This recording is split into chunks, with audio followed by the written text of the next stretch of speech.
السلام عليكم ورحمة الله وبركاته، ازيكم حبايبي عاملين ايه؟ يا رب تكونوا بخير. معاكم أحمد من قناة بيت العيلة. ان شاء الله النهارده هنعمل مع بعض جناش الشوكولاتة.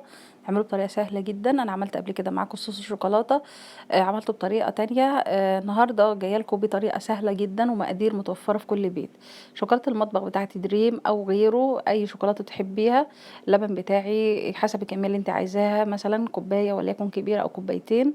عندي علبة قشطة صغيرة هحطها عليه عشان يبقى دسم زيه زي الكريمه اللباني اللي انا بشتريها من بره. خلاص. واحطها على النار واحط عليها الشوكولاته الخام اللي انا مقطعاها، واحطها عليها عشان تدوب بعد ما تسخن كده. احط عليها الشوكولاته الخام تدوب واقلبهم مع بعض لحد ما تدوب معايا شوكولاته وتبقى بالقوام اللي هتشوفوه ده. خلاص. العبوه اللي بقولك عليها دي بتبقى حوالي 200 جرام. خلاص. حسب الكميه اللي انت عايزاها. ده طبعا بعد ما بردت. شايفين القوام بتاعها جميل جدا. طيب لو عايزاها وردات او كده، للتورته طبعا تزيين التورته والحاجات دي ممكن تخليها في التلاجة شويه، هتتقل معاكي وتديك القوام اللي انت عايزاه. تمام كده. طب انا لو ما عنديش قشطه، عادي اي لبن تقيل عندك جاموسي بيتيه وعليه وش قشطه كتير، ده ينفع ينفع ويغنيني عن القشطه.